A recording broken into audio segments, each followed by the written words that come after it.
Пожалуй, все или по крайней мере большинство знает игрушку Grounded. Эдакий симулятор выживания от лица микрочела, в котором даже самые мелкие мобы в виде муравьев и пауков – это опасные и сложные враги. Но случайно увидев Смолленд, я каким-то неведомым образом был очарован. Ее мир казался мне более серьезным, более дикими, не знаю, применимо ли это слово здесь, но каким-то более сказочным. Вместо уменьшенных подростков я получил малый народец, вместо заднего двора леса и пустыню. А вот опасные насекомые, характерные для Grounded, были и здесь во всей своей красе. В один момент я понял, что несмотря на недостатки игры, для себя я был готов поставить ее на один ряд с Вальхеймом по уровню того, как сильно я был ею поглощен. И желание отправиться в приключения в этот дивный мир только возрастало, ведь айо, чуваки, вы на канале Айдо, и это 100 дней выживания в мире Смолленд.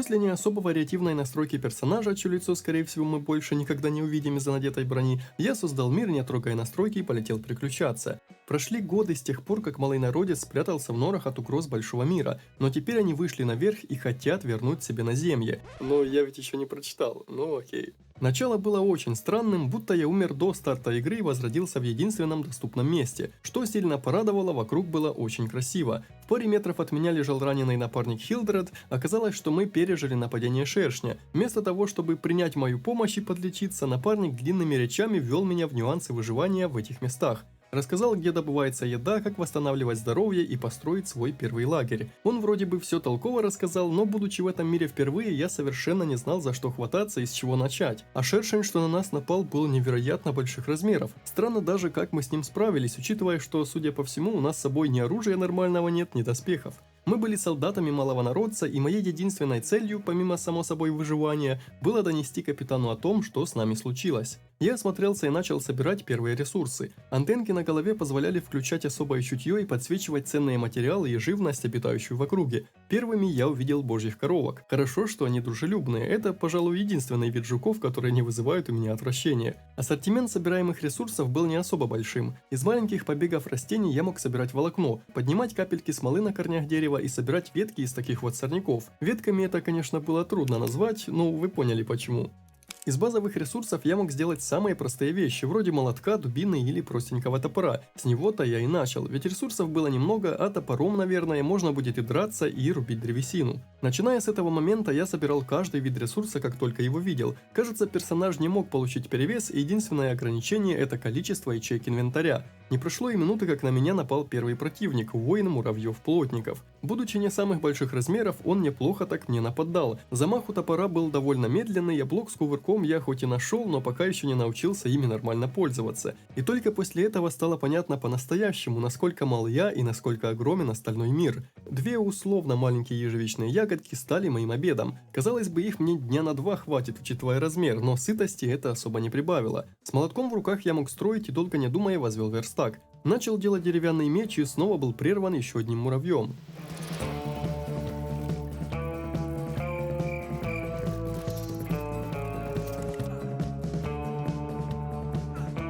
Из этой драки я уже чудом вышел живым. Забрал меч и из волокон сделал самый простой бинт, чтобы как можно скорее восстановить здоровье. Хоть пока рецептов было и немного, там уже виднелся более качественный топор, кирка, лук со стрелами и какие-то шипы. Правда, кроме лука, все остальное требовало какие-то более изощренные ресурсы. Через минуту я разжег костер и поджарил голову побежденного муравья. Оказалось, что костер можно разбирать, не теряя ресурсы, а приготовленное мясо муравья было очень питательным. К тому же, будучи сытым, здоровье постепенно восстанавливалось само по себе. Меч оказался куда более быстрым и эффективным оружием, а чтобы уходить от атак, достаточно было просто кувыркаться после каждого совершенного удара. Жаба вдали вызывала у меня только страх, очевидно, вблизи она больше не будет такой маленькой, добыть что-то кроме базовых ресурсов с текущим снаряжением я, кажется, не мог, так что ничего не оставалось, как просто последовать за меткой на компасе. Судя по тому, что у тропы то и дело попадались фигурки совы, дающие советы касательно выживания, мне было достаточно просто с нее не сворачивать, и я попаду прямиком к нужному месту. Можно было наносить не только простые, но и тяжелые атаки, и порой казалось, что легче совсем не кувыркаться и просто затыкивать врага бесконечной серией атак. Очередная статуя совы объяснила, что у каждого вида врага есть свои уязвимости к определенному типу урона, а мой топор таки не оказался бесполезным куском дерева, им можно было рубить съедобные грибы. Мой уровень неожиданно повысился, и можно было незначительно увеличить уровень силы, ловкости, здоровья, выносливости или интеллекта. За что отвечал последний, я не сильно понял, но вкинул 1 очко и в него. Недалеко от тропы показались колосья дикой пшеницы или чего-то вроде нее, я должен был попытаться ее собрать, если бы не пчелы. Драться с летающим противником было страшновато, но на деле они оказались довольно слабыми, а я мог впитывать урон почти как губка. Новые ресурсы наполнили карманы, а из стеблей плевела выпало волокно и пара семян. Ночь наступила очень быстро, и в темноте те же самые пчелы уже выглядели жутковато. Очевидно, поставив блок в последний момент, я смог парировать атаку насекомого и ненадолго его оглушить. Глядя сквозь чутье уже на ночную божью коровку, я понял, что-то не так. Та уже не выглядела так доброжелательно, и мой список врагов пополнился новым видом, хоть и не особо сильным. Летающие молили, что это такое, на меня внимания не обращало, светлячки наоборот привлекали уже мое внимание. Но ночью было страшновато задерживаться на одном месте, и неведомая сила заставляла меня поскорее добраться к нашему капитану. Свет в столь темное время манил меня так же, как мотыльков, и подсказывал, что я уже совсем близко. Правда, пока я пробежал какую-то жалкую 100 метров или миллиметров, уже настал день. Первыми попавшимися на глаза сородичами стало 2 не очень многословных стражника, на которых я проверил, могу ли я безнаказанно своровать какую-то полезность. Пылесосить окрестности я не переставал, и через минуту добрался к командиру Эрну.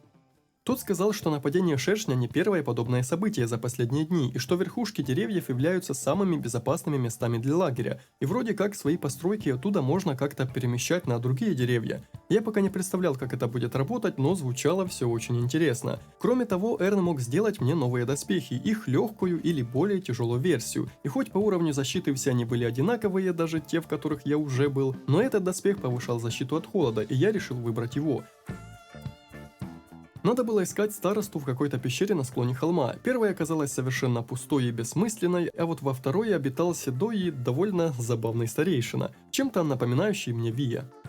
В лагере случилось что-то странное, кто-то украл ключ-клевер от сундука какого-то аптекаря. Подозреваемых не было, а взламывать сундук было слишком рискованно. Это могло повредить какой-то волшебный эликсир внутри, что по слухам мог вылечить совершенно любую болезнь. Староста сказал, что Эрн и Калев продолжат мое обучение выживанию, но поскольку с Эрлом я уже потрещал, то решил отправиться сразу ко второму. Но не все было так просто. Тот жил где-то за рекой, и что-то подсказывало, плавать наш герой, особенно при таком сильном течении, не сможет точно. А тут еще из кустов вылез какой-то муравей, но в этот раз не такой простой. Я пытался парировать его атаки, но получалось это так себе. Все еще не привыкнув к боевой системе, пришлось лечиться прямо посреди боя. Хорошо, что я недавно сделал себе несколько бинтов.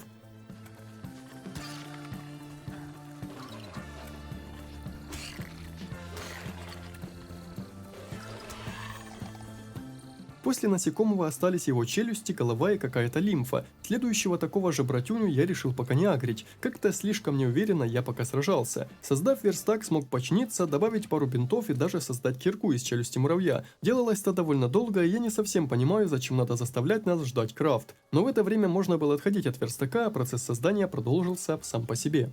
После кирки я сделал лук и немного стрел. Даже при том, что пылесосилось совершенно все, что только было на пути, ресурсов все еще было маловато.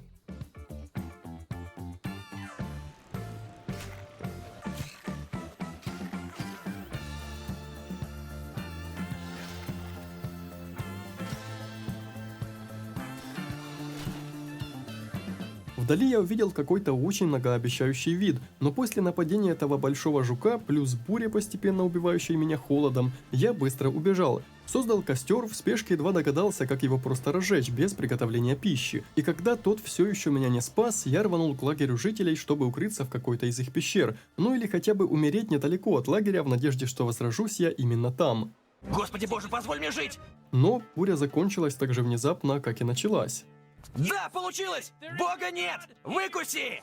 Поджарив все муравьиное мясо, у меня по ощущениям уже был запас еды на несколько дней, так что можно было попытаться перебраться на ту сторону. Еще издали я заметил небольшое, опять же условно небольшое, деревце, чьи ветви вроде как свисали над противоположным берегом. Но там роилась целая куча муравьев, но я не был уверен, смогу ли вывести бой сразу с таким количеством. Да, малый народец совершенно точно не может справиться с таким сильным течением. К сожалению, единственным местом для возрождения стала первая точка спавна, и, по-видимому, не построив кровать, я эту ситуацию не изменю. Как и в Вальхейме, на месте смерти остались все мои вещи, я лишь надеялся, что лежать они будут не на дне той реки. Практически весь оставшийся день ушел на путешествие, но, увидев статую совы, мне стало любопытно посмотреть, нет ли рядом с ней чего интересного. Здесь было немного, как я понимаю, подношений других представителей маловнородца, которые я умыкнул себе, а вернуть вещи удалось только под утро. На противоположном берегу было очень много муравьев, но поскольку вариантов не было, я решил рискнуть. И сразу же быстро пробежать их лагерь, надеясь, что не приведу с собой целую толпу. К счастью, на хвосте сидел лишь один муравей-бык, и поскольку я уже приобрел небольшой боевой опыт, то драка с ним была легчайшей.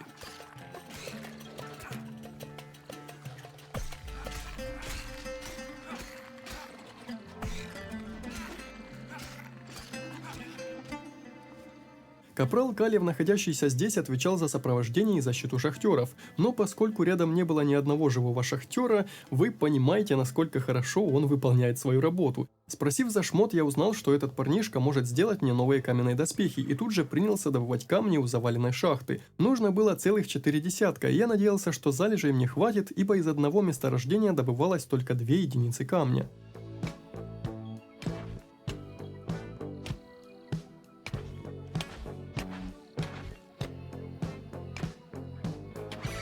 Тяжелая каменная броня немного замедляла движение и давала незначительное сопротивление колющему урону. Выглядела она немного странно, я бы даже сказал крипово. Как оказалось, один из тоннелей шахты обрушился и почти все погибли. Видимо, парень и правда не особо хорошо справлялся со своей работой, но зато он рассказал о камнерезной машине, для создания которой нужны артефакты великанов, винтик и бутылочная крышка. По словам Калева, эти предметы можно найти на песчаных берегах. Но перед тем, как идти в неизведанные районы, я решил попытаться взобраться на одно из деревьев, чтобы отгрохать себе базу. По пути, кстати, смог найти бутылочную крышку. В муравьином лагере, откуда в спешке и в страхе я убегал. Делать было нечего, в качестве пути отхода я выбрал ту самую реку, где еще вчера утонул.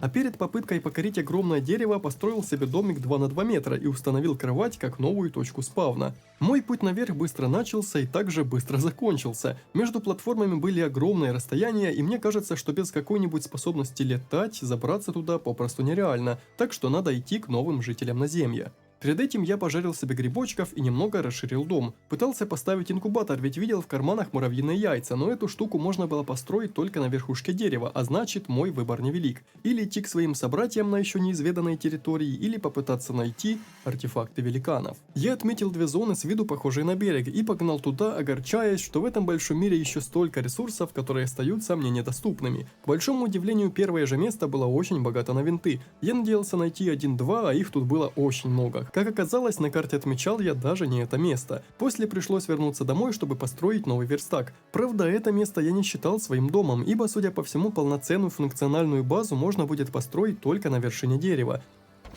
Он и правда состоял из винта и бутылочной крышки, но, увы, кроме создания масла из пары семян, а после обработанной древесины с помощью этого же масла, больше мне ничего не было доступно. Все рецепты, кроме каменного молота, требовали от меня кремень. Ну что ж, поскольку для использования верстаков их не обязательно ставить под крышей, я их разобрал и взял с собой в длинное путешествие к Скади, ну или куда-то поближе к воде, с этим я пока сам не определился.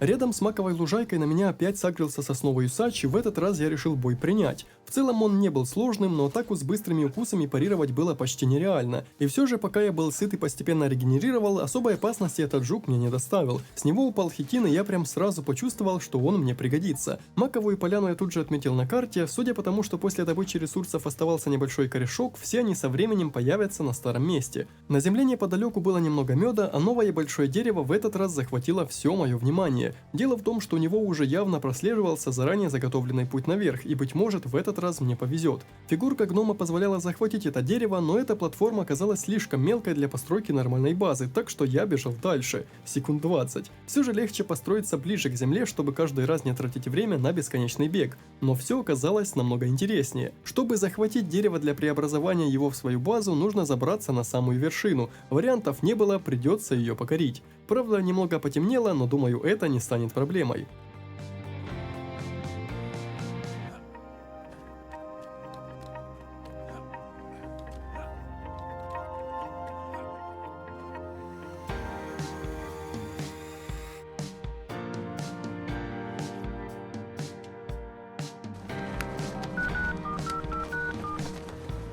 Вот я снова тебя подвел.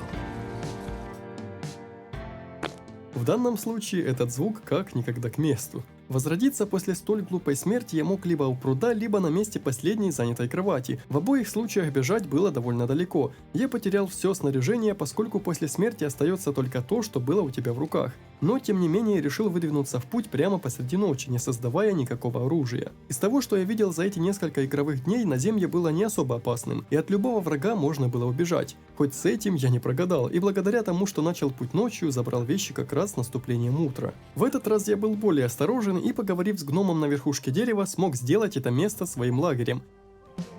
Правда, ресурсов на дом мне не хватило, и придется оставить здесь эту пародию на дом. До Бэтмена я, конечно, не дотягивал, но даже у меня был свой дворецкий. Я поинтересовался, а как вообще работает перенос базы в один клик с одного дерева на другое, как это в принципе возможно. Но объяснение было сродни тому, как Ubisoft в течение последних лет 5 планомерно и непоправимо уничтожает сама себя. Этот мир полон явлений за гранью нашего понимания.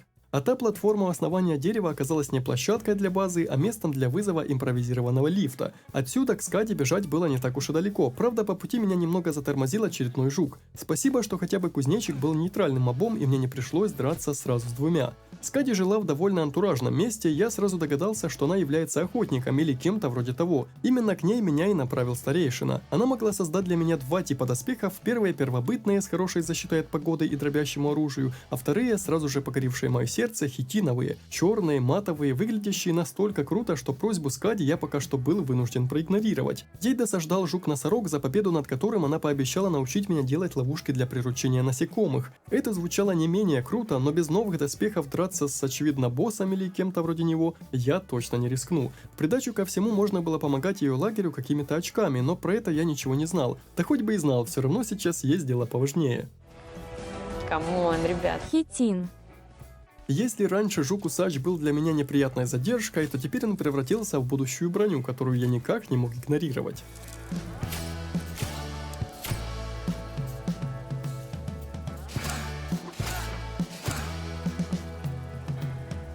Меня очень сильно напрягал тот момент, что приходилось чинить свое оружие по несколько раз за день, а если хочешь починиться, не потратив при этом ресурсы, то можно было его ремонтировать чуть ли не после каждой драки. Я решил сагрить на себя пчелу, но после того, как следом увязались ее товарищи, то решил убежать по добру по здорову. После беседы касательно крафта новой брони, ее рецепт я мог использовать уже без сторонней помощи. Вот только оказалось, что для хитинового сета мне нужно очень много ресурсов. К тому же без шкуры земноводного ее не сделать вообще. Я оставил в доме самые бесполезные ресурсы, сделал обработанной древесины и построил котел для готовки. В целом вся еда была очень схожей, и готовкой можно было даже не запариваться. Разница была лишь в количестве получаемой сытости. Но вот похлебка по-фейски давала сопротивление холоду, что могло бы спасти меня во время очередной бури. Я приготовил себе только джем, использовав смолу как топливо, и отправился на охоту за жуками. Бои были довольно простыми, при парировании здоровья не терялось, так что при драке с одним жуком можно было совершенно ничего не бояться. Кроме разве что того, что твой меч сломается и снова придется его чинить.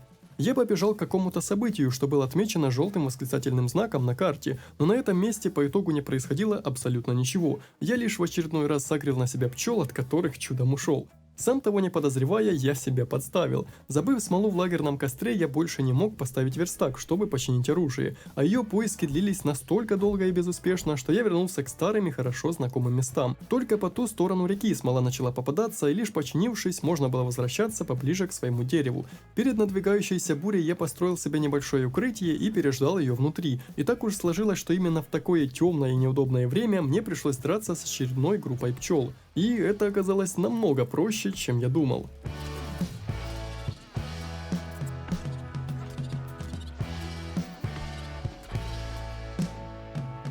После того боя я перестал от них убегать и решил, что следует отправиться на поиски земноводных. По идее, они должны обитать где-то у больших водоемов, и вот это место показалось мне подходящим. Правда, судя по сцене драки, что я встретил, это место не было таким уж безопасным. Это были уже не пчелы, а осы, и я решил было их обойти, но впереди был длинный ров, полный бесполезных в плане ресурсов муравьев, так что я решил приблизиться к осе и осторожно посмотреть на ее характеристики.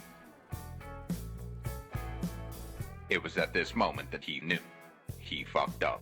Первый бой с большим противником был страшным, первые 10 секунд. После них я понял, что у всех летающих врагов очень легко читаемые виды атак. И тут мне стало ясно, что уровень моего текущего снаряжения не был главной переменной в моем выживании. Главной переменной был навык парирования, после которого можно было смело тратить всю полоску выносливости на легкие и тяжелые атаки.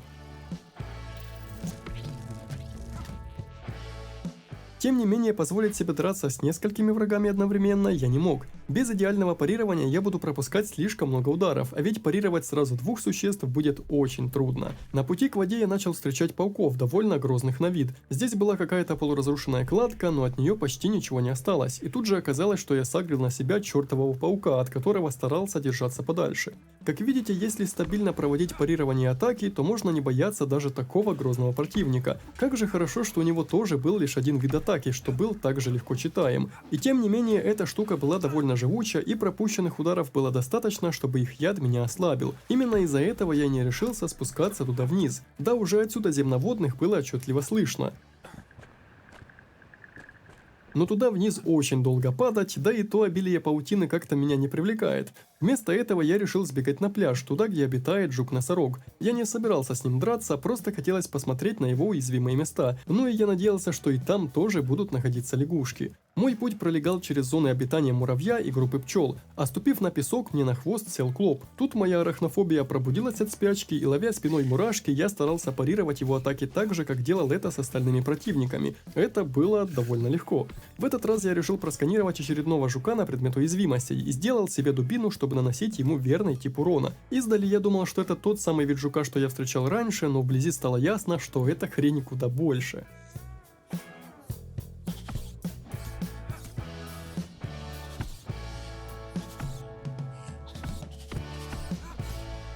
И тем не менее, у него вроде как была тоже лишь одна атака, и победа была лишь вопросом времени.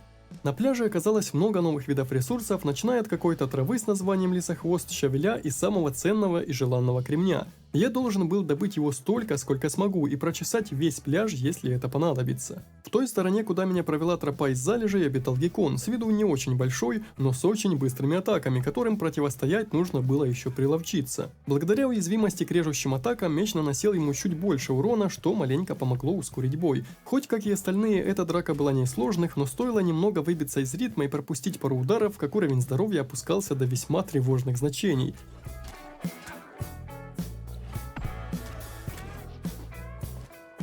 Я смог сделать кремниевый грубый топор из добытого хитина, что позволило срубить лисохвост. Он давал пару семян и большое количество волокон. Хоть моей целью сейчас были именно семена ради того, чтобы создать масло для улучшения древесины, но эти горы волокон я потратил так же легко и быстро, просто создав стак винтов. Обработанная древесина же понадобится мне для создания кремниевых инструментов и оружия, и ее нужно было немало. Я смотрел на кремниевые ножницы, позволяющие зачем-то разрезать коконы пауков, и был вне себя от любопытства, ведь в будущем, очевидно, мне придется отправиться в паучье логово. Первым оружием я создал меч, мне нравились его быстрые атаки. Переждал бурю в наскорую сколоченной избе, а после продолжил обходить пляж. Приноровившись к атакам, я легко справлялся с гекконами, а кремня, его много не бывает, я хотел достать целый стак. Я настолько увлекся добычей, что совершенно забыл, здесь ведь обитал жук-носорог. Ну что ж, думаю, я и с ним легко А нет, он какой-то слишком большой.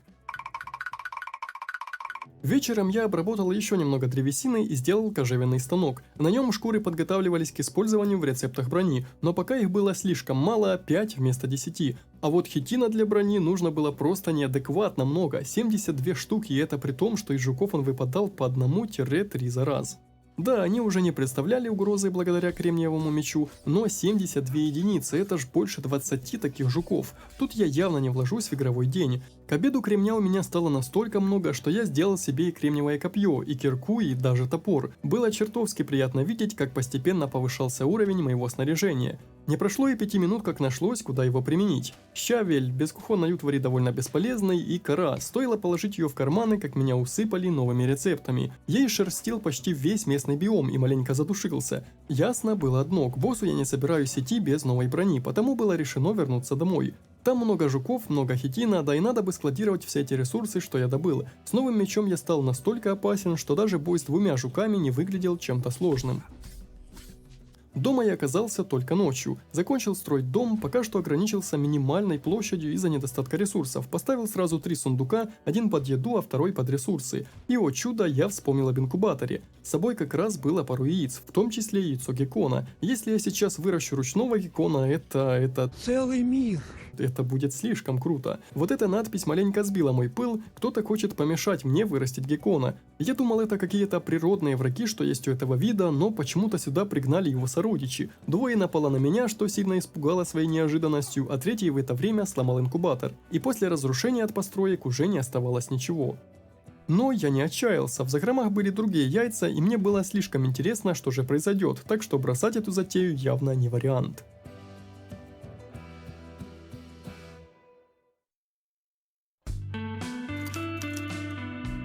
Аналогично предыдущему, это нападение состояло из муравьев того же вида, что я выращивал. Набили они мне немало шишек, но это было куда легче, чем с гекконами. Если удастся вырастить себе напарника без выполнения квеста той подруги, это будет круто. Это, конечно, не геккон, но всего лишь начало. Неужто мне удастся в будущем создать целую армию, или же вырастить себе более грозное или даже ездовое животное? От этого было только интереснее. К удивлению, этого малого был довольно неплохой урон. Вместе мы проверили, что интересного можно получить из кузнечика. Оказывалось, что из его ноги можно сделать серп, но, как я узнал позднее, по урону он был куда слабее моего текущего оружия. Мой путь лежал обратно к пляжу, добыть оставшийся хитин для создания доспехов. Черт, а ведь в сравнении с теми жуками с пляжа эти правда были куда мельче. Вдруг, открыв информационную панель компаньона, я увидел, что у него есть своя собственная система прокачки с лимитом аж в 118 уровней. Это ж качать не перекачать. Плюс у него были какие-то уникальные свойства. В компании с ним драться было даже слишком просто. Из добычи мы превращались в хищников, и уже ни одна особь из здешних мест не смогла сравниться в силе с нами. Наконец-то я насобирал 72 единицы хитина и начал делать доспехи.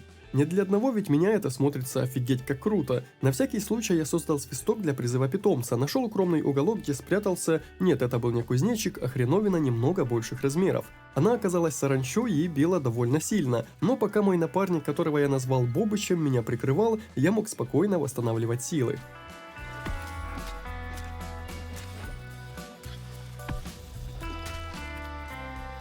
Мы вдвоем были настоящими королями прерий, но на самом деле все же было одно существо, что мешало нашей абсолютной доминантности. Для боя с ним я создал немного стрел и пошел встретиться с противником лицом к лицу. Он был настоящим танком, чей каждый удар раскатывался глухим звуком. Бобыч от одного единственного удара получил урона столько, что чуть не откис. В такие моменты я всеми силами пытался переагрить босса на себя, чтобы напарник смог пережить этот бой. К сожалению, у меня не получилось.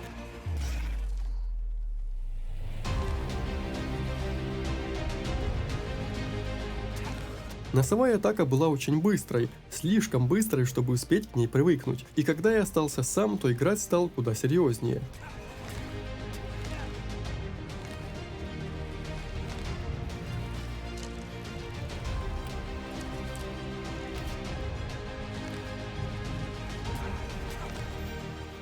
Носорог был повержен, а вот Бобыч лежал без сил, и что бы я ни пробовал делать, поднять его у меня не получалось. Пришлось оставить его тут с надеждой на то, что со временем тот восстановится сам. Получив жучий рог, Скади посоветовала обратиться к Лиссандре, та могла что-то знать о странном поведении жуков, ведь этот здоровяк раньше обитал на болотах и в такие места не совался. А еще она насыпала мне рецептов ловушек для приручения врагов. И эта оживляющая штука дала мне надежду на то, что Бобыч останется в живых. Правда, пока я искал нужные лимфы насекомых, что, к слову, выпадали далеко не из каждого противника и не всегда, я добежал к своему дому и решил вернуться на вершину дерева, чтобы порыться в сундуках. Здесь была лишь одна единица ресурса, но ее-то мне как раз и не хватало. Но чтобы Бобычу было не грустно одному, я решил вырастить ему коллегу. Правда, этот малой был малой, но в бою он старался изо всех сил, и должен сказать, что он даже не был бесполезным. Целые сутки я мотался за материалами для воскрешалки, а по итогу... Наверное, неправильно ее использовал. Мои руки опустились, и я решил отпустить Бобыча. Но как только тот покинул наш отряд, почему-то стал врагом, и мелкий, которого я позднее назову Борькой, прекратил его страдания. Перед большим путешествием я решил обжиться еще одним напарником, пчелой, и я надеялся, что смогу на ней летать. Но по ошибке положил в инкубатор яйцо клопа, и тем не менее я был рад любому союзнику в своем небольшом отряде. Тем более, что позже, заручившись их поддержкой, я смог вырастить и пчелу, хотя летать на ней было нельзя. Она издавала очень забавные звуки, и я решил назвать ее Пикой. Хоть Скади и говорила идти к Лиссандре, но глядя на эту местность, окутанную паутиной, да даже с карты она выглядела как-то не особо приятно, я решил идти к Друстане. Уже не помню, кто это и кем является, но тропа к ней хотя бы выглядит поприятнее. Путь был не близким, но теперь я мог практически не отвлекаться на враждебных существ. Правда, меня немного беспокоил Борька, уж больно малым он был и даже против средних противников огребал знатно. Еще на этом моменте я запереживал, что долго он с нами не пробудет. Захватив другое дерево, что можно было сделать уже без карабканья, я вырастил в инкубаторе Бобыча II. И уже таким отрядом мы выдвинулись к своей цели. Никто не мог помешать нам в пути. А когда где-то в стороне я увидел человеческий стол для пикника, любопытство повело меня само. Здесь рос какой-то чесночный лист, что на всякий случай пополнил мою коллекцию. На сам стол забраться не удалось, хотя было интересно посмотреть на то радио вблизи, как-никак артефакты великанов. А немного дальше, завидев, как большая пчела атакует жука, я решил вмешаться. Это оказалась не обычная пчела, а матка-ос. Возможно, какой-то из боссов или что-то вроде того, но моих пацанов было не остановить.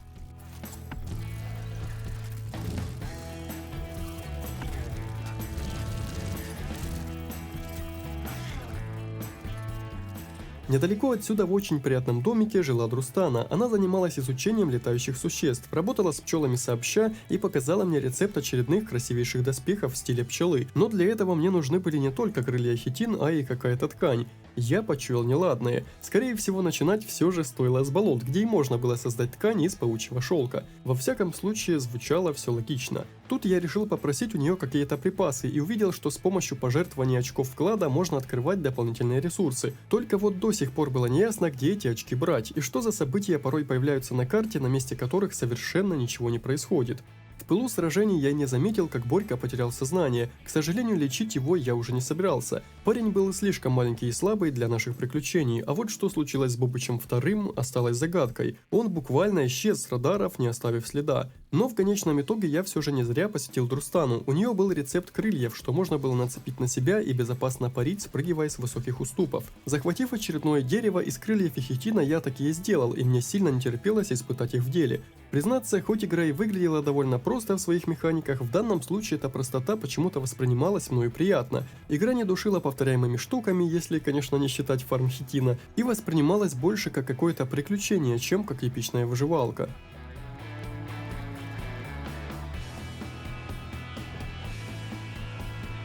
Только ночью я добрался до болота, что, конечно, совершенно не прибавляло уверенности, но она мне и не была нужна, ведь с такой компанией можно ничего не опасаться. Сначала я решил, что зашел куда-то на враждебную территорию, но здешние пауки были дружелюбными, и Лиссандра, очевидно, как и Друстана со своими пчелами, была в очень тесных отношениях со здешними пауками. У нее была схожая проблема, как у Скади с жуком. Какой-то гигантский паук-альбинос устроился в пещере неподалеку и вел себя как-то слишком агрессивно. Мне придется одолеть его и принести глаза Лиссандре на проверку, тогда она, возможно, сможет сказать, что же происходит с обитателями Наземья. У нее был свой особый чертеж прочных и легких шелковых доспехов. Мне уже не терпелось их создать, но нужен был шелк. Пауки с поверхности отличались от тех, что я видел в самом начале игры. Эти были агрессивнее и опаснее. Если бы я находился тут в одиночку, то наверняка пришлось бы поднапрячься, но так все было довольно просто. Мне нужно было найти дерево с базой, чтобы скинуть лишние ресурсы, но на территории болота таких деревьев видно не было. В поисках одного такого я вышел куда-то, где был виден след человеческого вмешательства. Высокий забор, старый сломанный асфальт и все в таком духе. Здесь я столкнулся с довольно сильным шершнем и парой тараканов. Эти ребята были сильнее всего, что я видел до этой встречи, конечно, не считая жука-носорога, но они отлетели почти так же легко, как кто-либо другой. У них был особо прочный хитиновый панцирь, что, думаю, мне еще пригодится. Но пока моей целью было дерево. Оно находилось не особо-то и близко, так что думаю, придется продолжать носить ресурсы для верстаков с собой. У меня в рецептах был ткацкий станок, но надо было обжиться смолой и шелком для его создания. Мой отряд пополнился трутнем, почти пополнился. Клопуев почувствовал силу и френдли файром разрушил инкубатор. После этого я повторил попытку, но уже с жуками-усачами и встречал гостей еще на подходе к дому, чтобы выиграть себе лишнюю секунду. Я просто стал рядом с инкубатором и регулярно его чинил. Думаю, это самая верная тактика. Через пару минут наши ряды пополнились. А вот и подъехали ножницы для резки паучьих коконов. Что-то подсказывало, что без них добывать шелк будет во много раз дольше. А повторение истории с хитином мне очень не хотелось. С крыльями игровой процесс казался таким легким и открытым в плане перемещений. Планировать из высокого дерева было очень приятно, особенно учитывая то, что Fast Travel сюда не завезли. Перед болотом я не мог не осмотреть территории на предмет интересностей, хоть тут, увы, ничего особо не было. А мой отряд был не так уж и силен, если противник агрился именно на них. Стоило мне немного запереживать, как вселенная подослала подарочек. Чертов паук всего лишь один держал меня на грани между жизнью и смертью, а второй, подлетев в самый неподходящий момент, накинулся на Саныча. Из-за паучьего яда я едва держался на плаву, то и дело мотая раны бинтами. Это не особо спасало, но хотя бы позволило остаться в живых. Но мы потеряли Саныча. Кажется, что ножницами пользуются немного не так, но окей. Пришлось возвращаться в лес. Я и так потерял уже Бобыча и Бобыча второго. Нужно было сплотиться и создать настолько сильный отряд, насколько это вообще возможно. Ведь на этом пути подобное может случиться еще не один раз. На базе я создал сразу несколько благовоний на всякий случай, сделал партию качественной древесины и построил ткацкий станок. Как раз то, что нужно. И кроме рецептов бечевки, нити и тканей, здесь даже был рецепт крюка. Что касалось новых доспехов, я сравнил шелковую броню с броней из пчел. Хотя они и были равны по уровню защиты, по количеству требуемых ресурсов шелковая с треском проиграла. Для доспехов монарха мне нужно было всего-то немного ткани и кожи. Но сначала воскресить напарника. Боясь потерять благовония, я держал их в руках, пока не закончилась выносливость. Но по итогу достаточно было просто правильно прицелиться. Неужели в первый раз я налажал именно с этим? В любом случае приходилось быть осторожным и в обязательном порядке вклиниваться в драки, потому что это место все еще было довольно опасным. Я нагреб волокна для новой порции бинтов и очень много шелка. Какого-то фига рокот лягушки приманил меня, и не успел я прийти в себя, как попал в западню. Лягушка была огромна, и разумнее было бы отступить, но ведь тогда я потеряю всех напарников. Пришлось сражаться.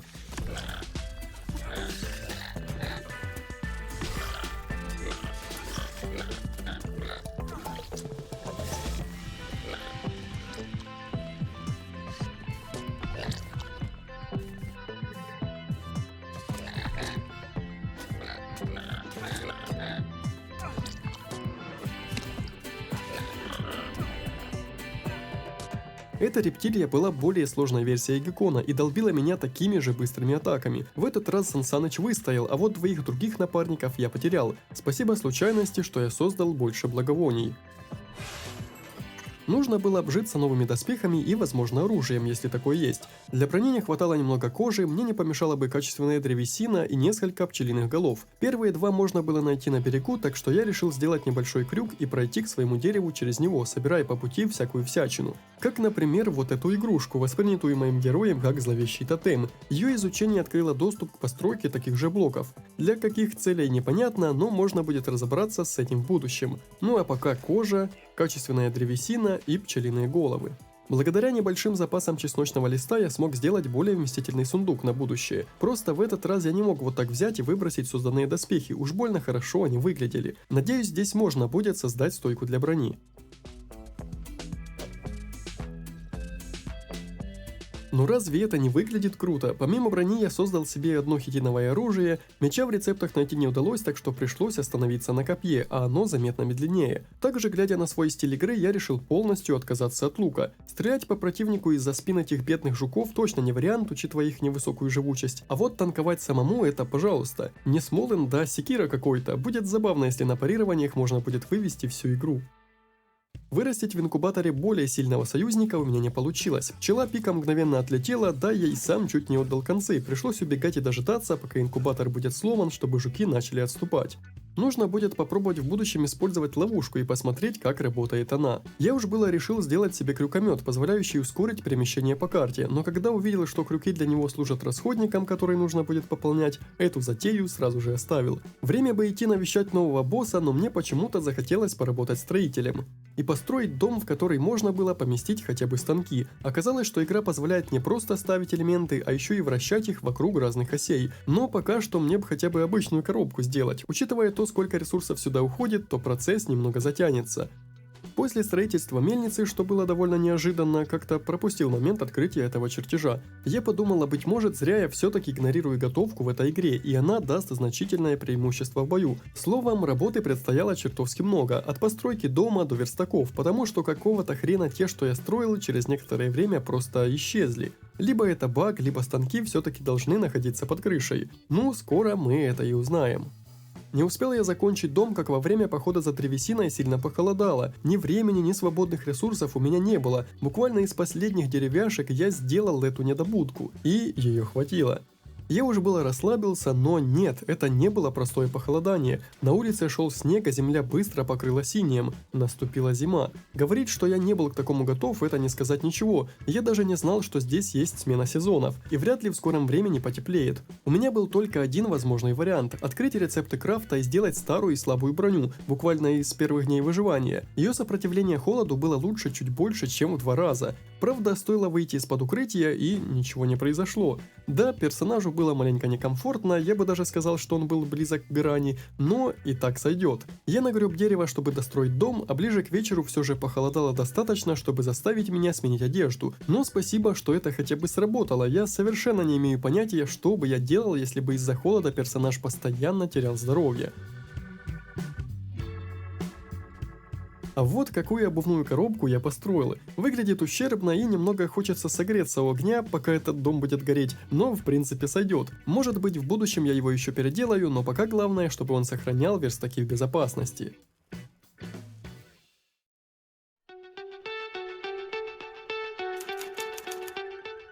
Я долго рылся во всех доступных верстаках, чтобы найти рецепт приманки для животных. Пробовал строить и верстак, и котел для готовки, но нашел нужный рецепт только у обычного лагерного костра. С помощью приманки создал простую ловушку для приручения, постепенно мне все же стал понятен смысл ее использования. Для выращивания жука в инкубаторе нужно иметь недюжую силу, чтобы отбить волну работяг того же вида, а вот с ловушкой достаточно будет заманить в нее только одну особь. Правда, до конца не было понятно, ловушка имеет ограничение по уровню существ, по их виду или просто дает определенный шанс на поимку. Сейчас я хотел найти кузнечика и помнил, что они водились прямо под большим деревом. Установил ловушку и на всякий случай решил выпить ему большую часть хп.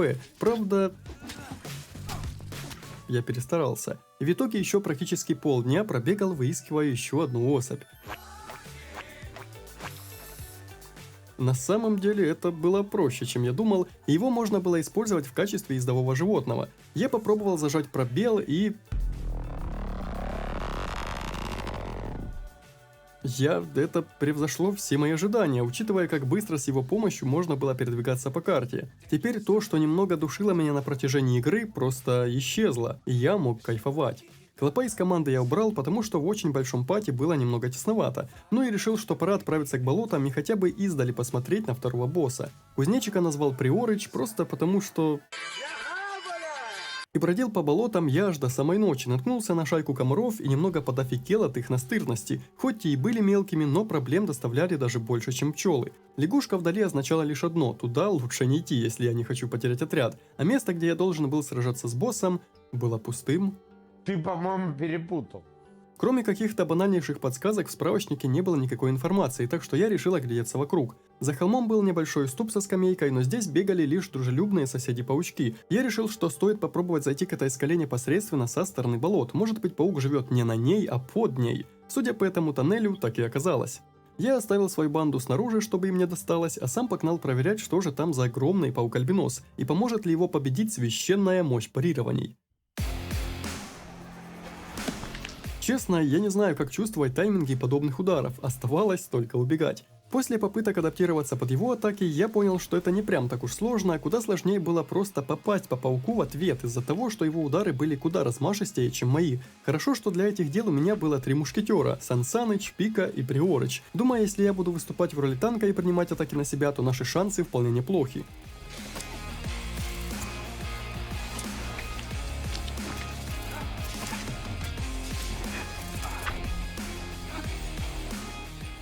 Вот чертяки, они справились, а ведь если честно, я не прям чтобы сильно в нас верил. Обожаю этих троих. От паука остался только его глаз, о котором просила Александра. По ее словам, паук был кем-то отравлен, но людей, кто мог бы создать настолько сильный яд, она не знала. Всему, что она знала и умела, ее обучила подруга Туала, но та бесследно пропала. А где-то неподалеку у другой представительницы нашего рода тоже были проблемы. Там свирепствовал какой-то шершень. Эти события могли быть связаны, и я отправился туда. Пока я как молния приближался к ног, мы потеряли Сан Саныча. Он не первый раз пропадал и агрился на существ, которых можно было бы просто пропустить. И я заметил, что у него проблемы только после надписи посреди экрана о том, что ему пришел... Было грустно терять напарников, особенно по таким глупым причинам, но спасибо игре хотя бы за то, что их довольно просто приручать. Подруга Ночь, то есть подруга Ног, судя по всему, жила в тостере, а рядом с ее домом я нашел залежи металлического лома, что означало только одно – новую снарягу и новые возможности. А еще вот этот игрушечный солдатик, совершенно бесполезный, но черт, как же это было фаново. Я надеюсь, что смогу собрать полную коллекцию и установить их у своего дома. Но представилась как-то слишком официально, но Киндель Мецатуле. И жила она в довольно опасном месте. Здесь водились тараканы, шершни и прочие довольно сильные обитатели, но место привлекало ее тем, что здесь было много артефактов великанов. И много лома для создания крутых изобретений. Я не мог не поинтересоваться, не может ли она сделать что-то для меня, в ответ увидев слова о чрезвычайно опасной катапульте. Но думаю, что со своими крыльями ее можно будет преспокойно использовать. А вот с тем самым шершнем у нее действительно были проблемы, так как тот поселился на вершине одного из ящиков и мешал ей выходить за припасами, устроив из этой местности свои охотничьи угодья. Еще она направила меня к Мермеку, видимо, брат Байбека из Доты 2, мужичку, что сможет обучить меня новым рецептам очень хорошей брони. Я уже заглядывал к нему в дом за кадром, этот микрочелик жил в домике на дереве, прямиком под гитарой, и в его арсенале была пара хороших доспехов. Черная муравьиная броня понравилась мне больше, но костяные доспехи имели защиту получше, да и с первого взгляда на нее расходовались ресурсы, которые можно будет легко найти, части муравьев, ткань, кости и все в таком духе. Прочный хитин можно было добыть из тарканов, а вот металл, для костяной брони он был не нужен, но запастись им на всякий случай все же стоит. Если не броня, то возможно оружие из него мне точно пригодится. Всего через несколько минут случилось такое, я впервые наткнулся на ивент, и мало того, что включил запись уже после смерти, в пылу сражения я паниковал так, что случайно эту запись и закончил. Это был не ивент, а какой-то несбалансированный сумасшедший кусок дерьма, во время которого всего лишь за минуту я лишился всей команды. Что забавно, я все еще считаю игру довольно простой, просто в некоторых моментах откровенно недоработанной. Каким-то чудом выжила хотя бы Пика, и дома я уже готовил для нее воскрешающее благовоние, а немного позднее нашел замену своему Приорычу. Забавное совпадение. Все эти шутки, чем выше горы, тем ниже приоры, но черт, я будто бы и правда пересел с обычной приоры на тонированную. Моей целью был пляж его обитателей, нужно обжиться шкурами и костями, так что местным гекконам не поздоровится. Поскольку у меня с собой было 3 ловушки, долго не думая, я поймал себя на мысли, что стоит приручить большого зеленого жука, но и по возможности и геккона тоже. Его быстрые атаки не очень приятны для меня, представляю, каково будет врагам. Но как-то все пошло через одно место. Сначала не хватило буквально мгновения, чтобы установить ловушку, после в нее каким-то образом откуда-то влетела оса. Но когда-то приручилась, я понял, что ее я уже не отпущу. А вот с гекконами дела не пошли совсем. Я использовал 2 ловушки, но видимо для существ таких размеров придется приготовить более продвинутую наживку.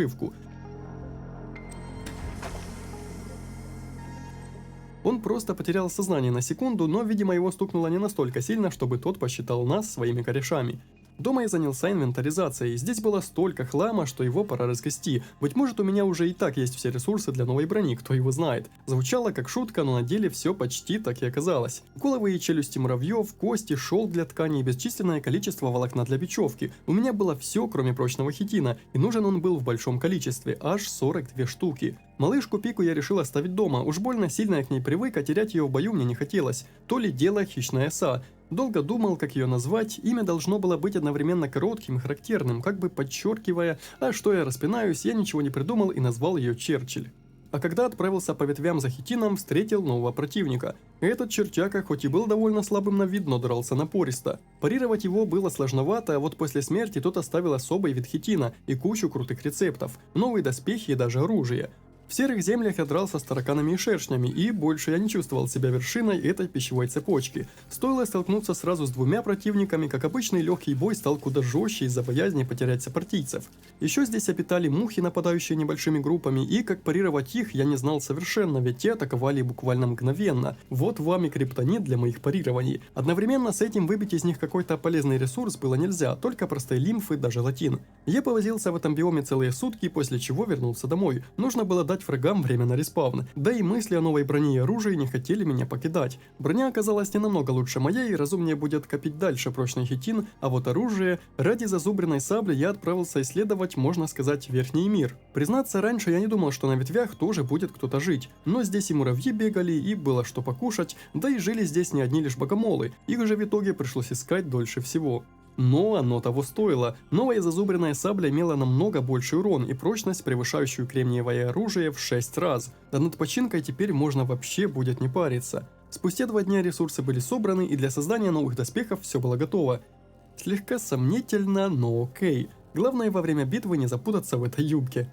Помимо новых доспехов я сделал себе еще и более качественные ловушки. Все для того, чтобы попытаться приручить Геккона.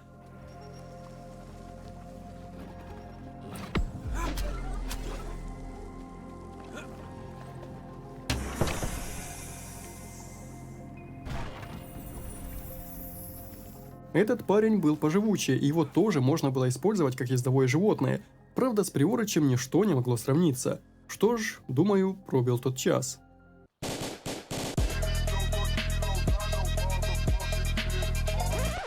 Правда, на пути я увидел еще одного кузнечика совершенно иного окраса и решил добавить в команду его. Увы, он оказался таким же, как и обычная особь, но нас уже было 4, так что боссу точно не поздоровится.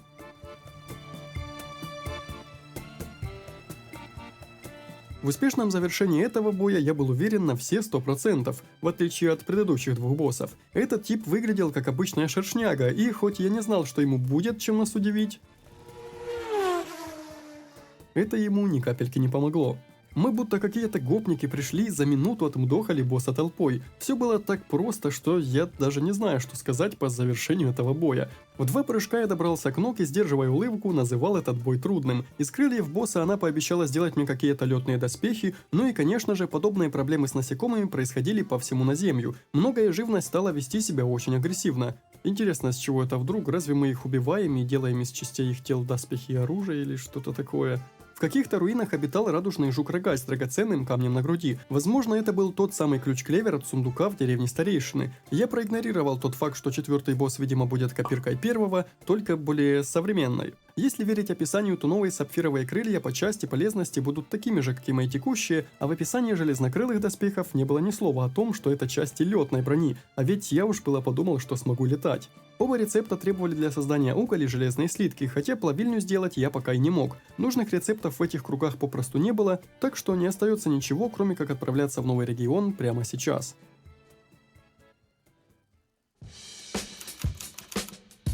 Нужное мне место находилось за ручьем, поэтому я прыгнул вслепую и выпрыгнул из падающего жука в последний момент. С виду так и не скажешь, что мы прибыли в какое-то новое место. Те же ящерицы, саранча, новый вид растения, но по итогу ресурсы из него добывались одни и те же. Только продвинувшись дальше, вдалеке стали виднеться какие-то старые руины, где нас встретил новый противник. Признаться, было трудно, в передвижении отрядом, конечно, было много плюсов, но то, что по пути мы агрели на себя все, что движется, это, как вы понимаете, такое себе занятие, и тем не менее, как-то мы выжили. Если вы запереживали, куда подевался второй кузнец-бумер, я решил оставить его дома. Двигаясь вдоль тропы, я видел залежи, очевидно, чего-то нового, ведь располагались те на отвесных скалах, и добыть желанный ресурс пришлось еще постараться. К счастью, это и была нужная мне глина. Если все будет хорошо, то новая печь позволит плавить слитки, а это значит очередное усиление для меня. А вот с жуком я маленько ошибся. Маленько. Все, что я мог, это пытаться парировать удары и оттягивать жука на себя, не позволяя ему сосредоточиться на ком-то из моей группы. Все же танковать вражий урон мог только я. Стоило малость привыкнуть, как...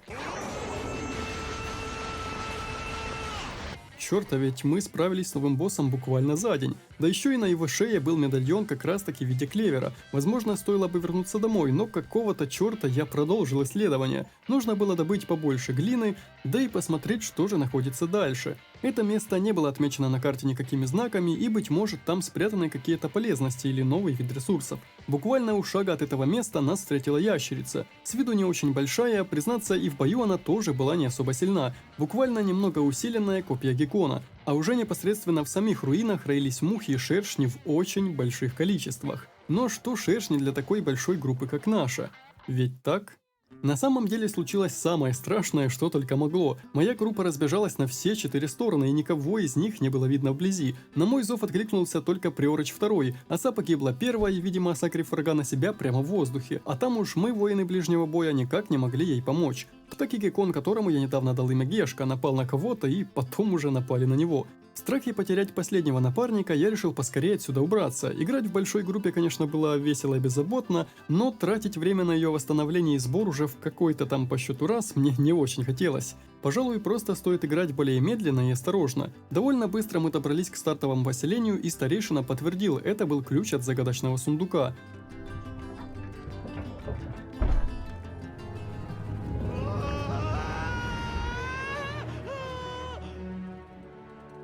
Ничего нет.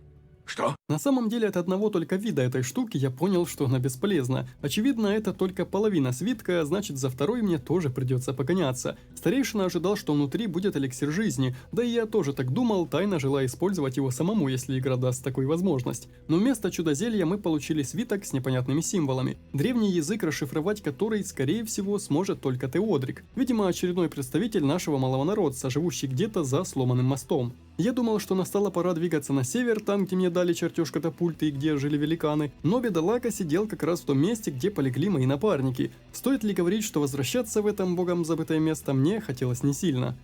Вместо этого я вернулся домой, посмотреть, насколько сильно я игнорировал новые ремесленные постройки все это время. Ресурсы у меня были только на горнило, и как только я его построил, открыл чертеж кузницы. Логично, ведь здесь можно было выжигать уголь и выплавлять слитки. Наконец-то, полноценный металл, а не хитиновые пластины и другие части насекомых. Новый этап развития должен усилить меня еще сильнее. Я решил выжечь немного угля, чтобы создать новые крылья, а глинистый раствор, что я так долго не мог сделать, оказывается, готовился в мельнице.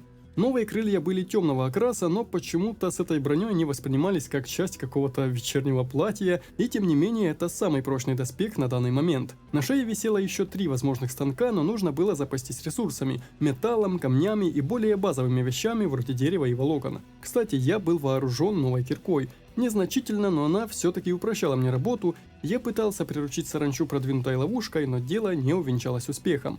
Зато дом превратился из уродливого сарая в такой же уродливый сарай, но с кучей новых станков. Каменная печь для готовки блюд, как по мне, была почти бесполезной. Да, блюда, приготовленные в ней, будут восстанавливать целых 70 очков голода, но зачем? Здоровье перестает пассивно восстанавливаться, опускаясь всего на 30. Получается, половина блюда будет просто пропадать. Волшебный источник, к удивлению, оказался способом изменить внешность, а вот кузница – действительно важная постройка с тонной новых рецептов. Пока я остановился на создании железной кирки и серпа, на фоне остального оружия он приятно выделялся своим уроном. И поскольку мой дэмэдж стал выше, старое снаряжение я скинул в сундук. Лишнее место в инвентаре важнее. А еще я потратил лишние сутки на фарм тонны железа ради того, чтобы создать железнокрылый сет брони. В этом я уже не чувствовал себя принцессой, да и крылья вкупе с черной броней заиграли новыми красками. Кроме того, я обжился новым луком. Становиться стрелком у меня в планах не было, просто лук был отличным способом выцеплять одного противника из толпы, не рискуя при этом собой или своим питомцем. Сделав к нему 100 ядовитых дротиков, я вдруг понял, что это, дротики, а не стрелы. Пришлось вернуться и настрокать 100 самых простых стрел из дерева. Добраться до нового острова удалось буквально за один прыжок. А дальше я не стал сильно рисковать и просто планомерно, стараясь не улетать куда-то в море, пропрыгивал все опасные участки, включая саму разрушенную церковь. Свалился куда-то в паучьи норы, но Приорыча обогнать не мог абсолютно никто. Нужного мне персонажа на отметке не оказалось, значит он или где-то выше, или же под землей. В конце церкви находился еще один тотем, заполненный уже каменным содержимым, а за ним располагались ступени, ведущие куда-то вниз. Рядом засверкали залежи какого-то металла, это нам надо. Правда, как и с глиной, располагались они зачастую в довольно неудобных местах. Дорога вела меня куда-то в темное помещение. За драками с жуками я далеко не сразу заметил, что это склеп. Повсюду лежали человеческие останки, и я решил оставить Приорыча, чтобы, не дай бог, не потерять его в этой кромешной темноте. Но за небольшим водоемом располагалось жилое помещение, и единственный очевидный способ, как туда попасть, это все же подозвать нашего друга.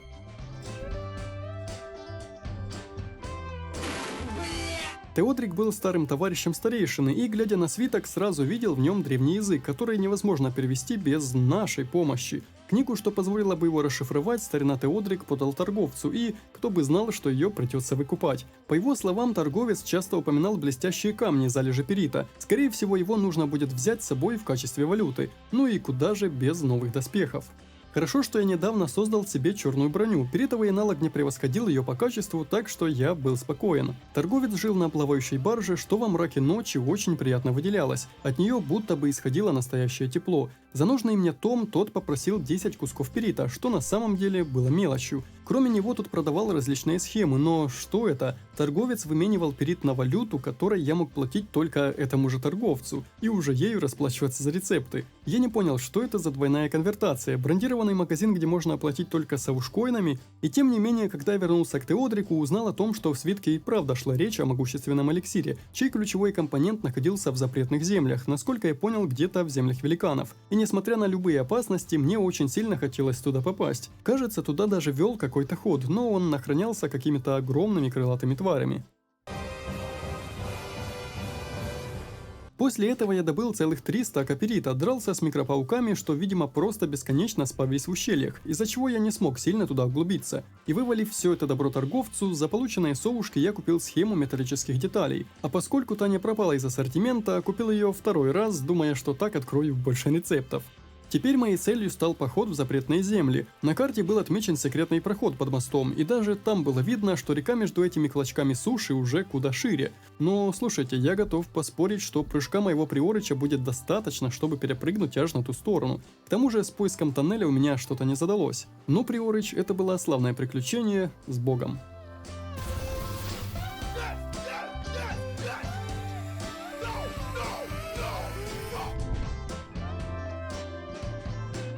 Стоило догадаться, что все не будет так просто, хотя попытаться все же стоило. Единственное, о чем я надеюсь, что этот орел не станет следующим боссом. С виду он был очень большим.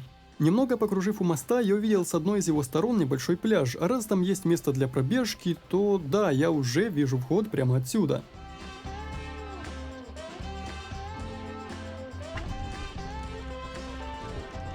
В подземном переходе я перешел на свое чутье, с ним было куда проще преодолевать кромешную темноту. На пути нам встретился жук-рогач, который не стал проблемой, а вот тоннель в одном месте расходился надвое, и я не мог просто так пробежать, не узнав, что же это за боковой тоннель. Это было небольшое жилое помещение, но здесь не было ни живых существ, ни даже какого-то предмета, с которым я мог бы взаимодействовать.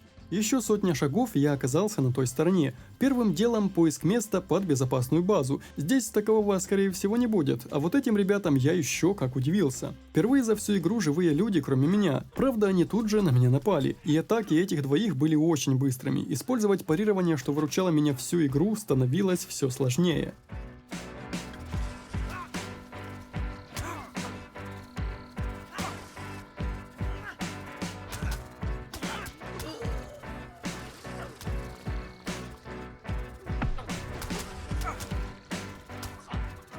В их небольшом лагере я увидел шахматную фигуру и забрал ее себе в коллекцию, сразу же отметив это место, чтобы больше сюда не забредать. Взобраться на большое мертвое дерево было нельзя, и я подался куда-то к игровой площадке. На улице было солнце, мир в очередной раз поразил своей красотой, пока... На нас напала птичка, но, прошу прощения, вы вряд ли поймете, что я чувствовал в этот момент. Давайте я попытаюсь передать это немного лучше.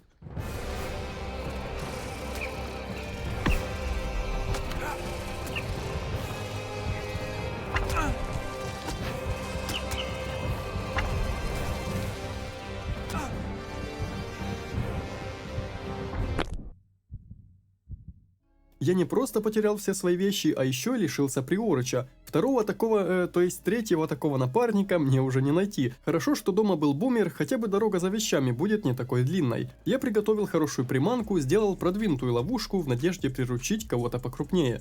К счастью, первым же прыжком я влетел в кучу ежевики, что утолило мой голод. Ловить я решил шершня, вдруг на этом чертяке можно будет летать. Но, к сожалению, он даже не приручился. Ночью чутье в пещере больше не помогало, и ближе к ее концу я буквально тыкался мордой в стены, чтобы увидеть хоть какой-то силуэт, похожий на текстуру, и двигаться вдоль него. Бумер уже куда-то убежал, да, этот парень точно долго не проживет. Пожалуй, к нему не стоит привязываться. И все же, пока его оставил, а сам погнал за вещами. На пути стояла какая-то зеленая версия клопа, казалось бы, что сложного, просто копирка прошлого, с которым я расправлялся в 2 счета. Но нет, эта гнида атаковала практически без замаха, да еще и травила меня ядом.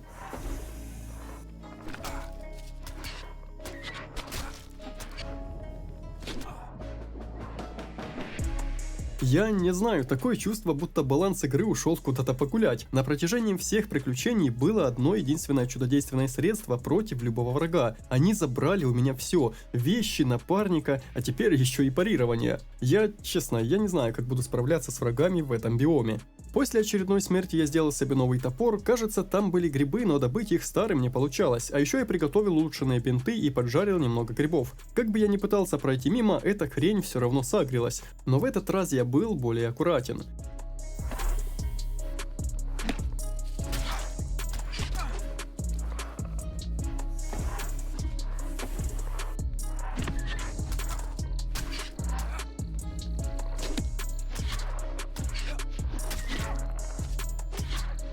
Насколько я понял, из новых грибов можно было делать кожу, надо будет проверить. И вот я таки смог забрать вещи, судорожно оглядываясь, куда же подевалась та птица. К какому-то новому виду соваться я не рискнул, а вот глянуть, что же там за площадка, мне было очень интересно. А вот и эта чертяка, надеюсь, она меня не заметит. Признаться, с виду это место казалось пустым и бесполезным, но все же стоит проверить, вдруг там кто-то живет или что-то вроде того, потому что на карте в этот раз не было никаких меток, кроме торговца. Меня просто кинули в неизвестность и сказали: Беги, сука, беги! Внутри, правда, не было ничего стоящего, 3 кубика, которые я зачем-то забрал. При исследовании биома я увидел плескающихся в воде птиц, и это не было похоже на их обычное поведение. Знаете, когда за всю игру ты не видишь ни одного случая, где мобы занимались чем-то кроме ходьбы, подобное вызывает маленькие сомнения. Так что мне было интересно проверить, нет ли там чего интересного, все-таки туда очевидно вела одна из веток, а сам проход охранялся каким-то мужичком. Убегая от него, я вышел на край обрыва и понял, что даже этот биом еще не финал, ведь очевидно туда я тоже смогу попасть. К счастью, птицы на меня не агрились, а это место оказалось чьим-то домом. Этого типа звали Малик, и он знал о моем прибытии. Будучи членом какого-то эфирного племени, он относился к нашему малому народу с предубеждениями и считал, что мы выбрались из-под земли, чтобы развязать с ними войну, а мне даже не дали возможность ответить и сказать, что это не так. Это ведь не так? Малик назвал себя орнитомантом, человеком, выращивающим и тренирующим птиц, а еще он ими торговал. Я уже потирал ручки, но все было не так просто. Ему нужно принести птичье яйцо, а вы ведь видели, как эти птенцы яростно сражаются. Да и то, что покупка птицы будет стоить мне 500 совушек, тоже как-то не очень приятно. Это ж сколько мне придется фармить, чтобы накопить такую большую сумму. Хоть он и занимался птицами, но тот орел, что меня сожрал, не был из его подручных, и Малик предложил принести ему 10 пахучих желез, чтобы тот придумал какой-то способ с птицей разобраться. Черт, видимо, придется драться с теми зелеными клопами. И, наверное, я немного выпал из сюжета игры, потому что, оказывается, я искал не ключевой ингредиент эликсира, а следы какого-то нарушителя. Видимо, речь идет о том, кто отравил всех тех жуков, что донимали сородичей. На это Малик лишь посоветовал отправиться в пустыню, в храм скорпионов, и расспросить об этом местную жрицу. Еще у него был рецепт новых доспехов и крыльев. Почему-то мне кажется, что это будут самые последние, ну или самые прочные доспехи в игре. Ведь, чтобы их заполучить, мне нужно будет найти все виды шахматных фигур обоих цветов. Это ж сколько биом пылесосить нужно, чтобы отыскать их все. А после диалога меня еще черт дернул сразиться с защитником этого чувака, что так резко сменил отношение ко мне, как к врагу его народа, до отношения к очередному покупателю. Ну и да, я снова отлетел. Стоит ли говорить, что бежать по этому тоннелю в 3-й раз – это сомнительное удовольствие? Я забрал свои вещи и сразился с элитным бойцом эфирного племени. И знаете, по итогу секрет выживания в этой области был невероятно прост. Нужно было забыть о том, что эта игра была легкой и банально серьезно к ней относиться. Бой длился долго, у моего противника было 2 вида атак: быстрая, которую нужно было еще постараться успеть отразить, и медленная. Но что было круто, так это то, что если ты уходил от его медленной атаки, то за первым тяжелым взмахом не следовало ничего, но если подставлялся под удар, тогда боец разряжал в тебя целую серию таких же атак, нанося колоссальный урон. Приятно, что после этих ребят остаются целебные зелья и немного монет. Я маленько огляделся в округе, пытаясь найти птичье гнездо или хотя бы что-то похожее, но, видимо, в этой области ничего подобного не было, так что, добыв немного грибов да спустя пару не самых приятных драк с клопами и другими воинами племени, я решил отсюда убраться. Даже стараясь драться с врагами в одиночку, оставив бумера в безопасном месте, с приходом ночи на того все-таки напала какая-то хрень и я остался один. Тут-то я и ускорился, выискивая способ пробраться домой. Но тайный лаз был отмечен только по ту сторону моста, и я решил поступить самым ленивым способом.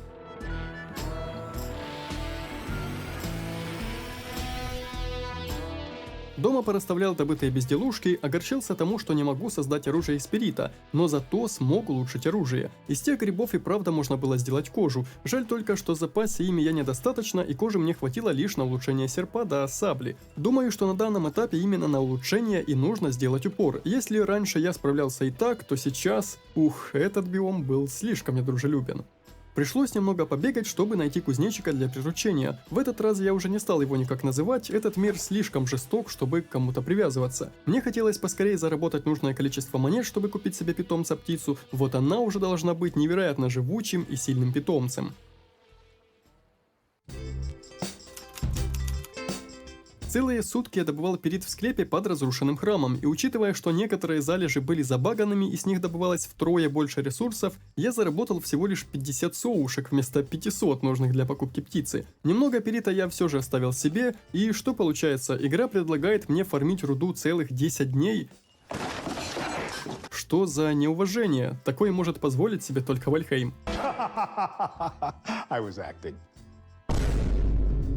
В очередной раз, посмотрев, что нового я могу построить, заметил кровать и подумал, быть может, улучшенное ложе будет давать мне что-то вроде эффекта бодрости. Правда, пришлось бегать за шелком, ибо его запасы давно иссякли. В итоге же использовать кровать днем было нельзя, и, скорее всего, никакого бонуса она не даст. Это просто что-то вроде палатки, чтобы можно было заночевать прямо под открытым небом. А еще я сделал стол аптекаря. Кроме хилок и противоядий, здесь была пара очень любопытных штук. Тоник, что ускорял восстановление выносливости, его я сделал сразу же, больно любопытно было посмотреть на эффект. И кровавое зелье, ускоряющее нашего персонажа. Но тут мне ресурсов уже не хватило. Видимо, придется маленько подушиться, потому что сейчас я очевидно уперся в стену, и мне нужно либо идти добывать перит для продажи, либо снова бежать в запретные земли за грибами, чтобы улучшать снаряжение. Второй вариант звучал повеселее. Я хотел построить где-то в запретных землях кровать, чтобы в случае чего возродиться прямо здесь. На ум сразу пришла детская площадка с ее трубой. Но чертов кузнечик опять на кого-то сагрился. Оказалось, что прямо под боком расположен лагерь, и этот дурак напал на 2 воинов эфирного племени. Что это, блядь? Я еле-еле смог утащить его оттуда живым. Жесть, как можно работать с такими напарниками? После возведения этой позорной палатки я схлестнулся с воинами уже самостоятельно. Здесь лежала еще одна шахматная фигура, но это ерунда. Что было совсем неожиданно, это какая-то секретная кузница. Изучив незаконченные образцы оружия внутри нее, я смог выучить новые чертежи, но не успел заметить, как много их было, и была ли там та самая дорогущая броня. Благо, в игре был справочник, новым оружием оказалась пара молотов, простой и большой. При всем этом больше урона наносил именно простой молот, и его-то я и буду делать. Для большого нужны перья, а я не уверен, что смогу победить птицу. Вспомни черта, как он появится, она оказалась немного предсказуемее, и можно было бы попытаться ее победить, но... Нет. Это было слишком опасно. С моим новым луком атаковать ее можно было даже с безопасного расстояния, но та регенерировала. И тут до меня дошло, а ведь она здесь очевидно находится не просто так. Кажется, краем глаза я даже увидел гнездо. Следующие пару минут я искал максимально труднодоступные места, чтобы, спрятавшись в текстуре, хоть как-то давать ей отпор. Увы, разработчики этой игры такое предусмотрели, и спрятаться от этого монстра было негде, пришлось снова убегать. Но спустя время гнездо уже пустовало, я должен был использовать возможности добраться туда, пока птица нет рядом. Та сидела где-то внизу, и я до последнего надеялся, что мои шаги она не услышит. Но с гнездом подобный трюк уже не получился. Что же, окей, теперь выбор очевиден. Добыча грибов и телепортация в домик на дереве. Я уже даже не считал поимку орлом за смерть. Скорее, это была просто служба доставки. Пришлось мотаться за железом, но это не заняло много времени, жаль только, что грибов удалось притащить не особо много, а на кожу расходились они чертовски сильно. Зато новый молот уже был в моих руках, и, к счастью, махал им персонаж довольно быстро. Немного кожи осталось, так что я улучшил 2 элемента доспеха, подняв уровень защиты аж на 16 единиц. И снова очередной поход. Удалось испытать новый молот в драке, но я бы не сказал, что он эффективнее серпа, они либо были на уровне, либо серп был даже более смертоносен. Все же его атаки были куда быстрее. Я немного лучше изучил биом, отправился в его западную часть, заглянул в заброшенную палатку, но нигде ничего нового мне не попадалось. Оттуда я вышел к новой пустынной зоне и сразу же наткнулся на большие врата, правда те были закрыты. Судя по карте, это был короткий путь к следующему квестовому персонажу, возможно даже к последнему, ибо карта будто бы где-то здесь и заканчивалась. По антуражу было такое чувство, будто бы тут прошла ядерная война или что-то подобное. Уж больно странным был этот скелет в рабочей одежде и даже в очках. Что могло быть причиной его смерти и почему тело никто не забрал? Тут меня чуть было не уделал рогатый жук. Я решил, что раз я справился с боссами, то эта мелочь меня точно не напугает, но я едва ушел живым. С пауком разобраться было просто, а вот жуку спасибо хотя бы за то, что не стал добивать моего раненого кузнечика.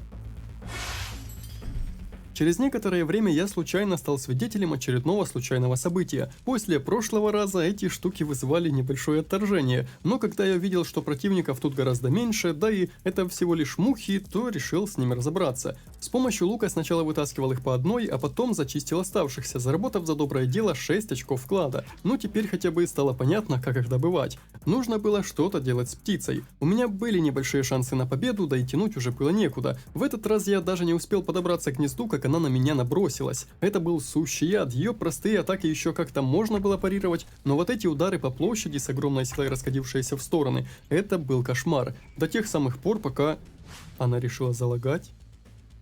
Единственной возможной причиной этому, как я думаю, могло быть то, что она стояла ровно над расселенной между двумя досками, и что-то в ее коде дало сбой. Было бы справедливо драться честно, но мы ведь явно в разных весовых категориях. Добить ее хотелось уже в рукопашную, но та снова начала нападать. Снова зависла, и да, я это сделал. Сжульничав, но зато моя задница была в безопасности. Гнездо осталось поврежденным с моей прошлой попытки, но было очень сильно защищено, вероятно, чтобы не дать возможности как-нибудь случайно загробастать себе яйцо. Я несся как ветер в предвкушении сдачи квеста, но мудак, я хотел сказать Малик, примет его только вместе с 5 сотнями совушек, сразу после чего отдаст мне одну из своих птиц, ведь по его словам их обучение с нуля может длиться месяцы. Я еще немного побродил по округе, немного в основном из-за этой штуки, но теперь, когда для приобретения птицы осталось лишь нагрести монет, я не мог заниматься ничем другим. Яйцо я оставил дома, ибо перитам, судя по всему, нужно будет забивать инвентарь целиком, да еще и не один раз. Плюс теперь у меня были перья. Я улучшил оставшиеся части брони и сделал большой молот, который вообще был топором. Огромная штуковина, да и довольно быстрая в использовании, только урон у топора был таким же, как и у сабли из ноги богомола. А вот прочность у него была меньше, так что пока топору суждено было пылиться в сундуке. Признаться, начиная эту 100-дневку, я и не думал, что разработчики игры отнимут у тебя имя, дадут тебе номер и здоровую кувалду и скажут «работай». Целый игровой день, что длится 30 минут реального времени, я занимался расколупыванием этих маленьких камушков. Спасибо, хоть некоторые из них были забаганными, о чем я говорил вам раньше, и оттуда порой можно было достать втрое, а то и в 5 больше ресурсов. Я забрался так далеко в склеп, что нашел какой-то лаз. Сперва думал, что это вход к товарищу старейшины, что тут жил, но здесь было что-то вроде брошенной кузницы в запретных землях. Только тут находились части меча. Склеп был обокнут мною целиком, если там и остался перит, то только в каких-то слишком потаенных или труднодоступных местах. Итого за 4 сотни единицы перита я получил 100 совушек. Где их брать дальше, пока те будут респавниться? К счастью, на респаун руде требовались ровно сутки, потому что когда я туда вернулся, увидел ее на прежних местах. Эта дичь заняла у меня 4 игровых дня, учитывая ту 100 совушек, что уже давно лежала в моем доме в сундуке. Я был немного зол, хоть с одной стороны сделать небольшую паузу в насыщенных приключениях, где меня кидало с одного опасного места в другое, было немножко и приятно. С другой же, 2 часа своей жизни я потратил на это. Но летя к тому мудаку, то есть Малику, я почувствовал тот самый детский азарт, прямиком откуда-то из юности. Темный тоннель в этот раз не вызывал никаких плохих эмоций, а драка служила лишь очередной крошечной ступенью в направлении к цели. Трясущимися пальцами я отдал ему яйцо и 5 сотен монет и офигел. Эта штука летела за мной, но не для того, чтобы сожрать, а потому, что теперь она была моим компаньоном.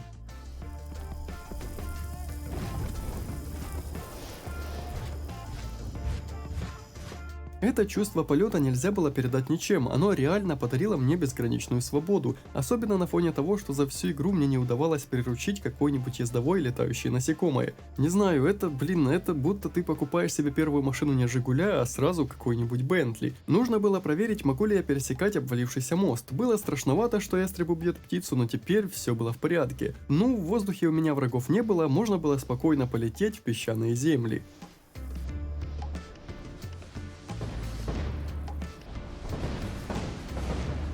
ПВО, что за...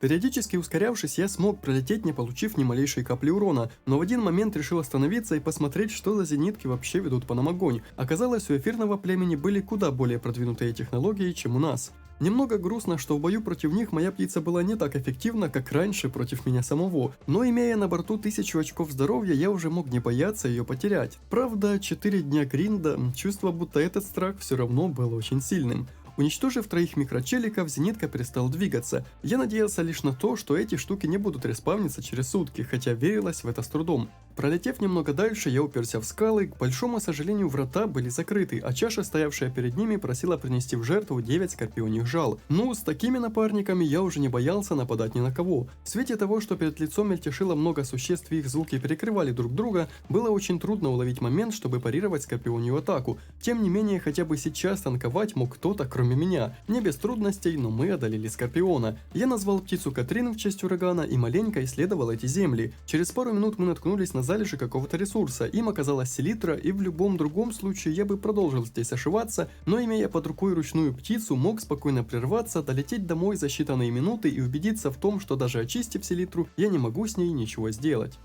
Как бы то ни было, игра снова влюбила меня в себя, а все благодаря этим американским горкам, где сначала мне пришлось 4 игровых дня потеть, но после награда превзошла все ожидания. Теперь я мог свободно рассекать по всей карте, и это чувство спустя все эти дни в роли микрочела, оно было просто невероятным. Я продолжал исследовать биом, когда мне хотелось зачищал башни от стрелков. По сути, я мог бы этого и не делать, так как они очень редко попадали по птице. Нашел месторождение селитры в самом начале локации и продолжал сражаться со скорпионами, когда те попадались мне на пути. Постепенно количество их жал росло, но до 9 штук еще было далеко.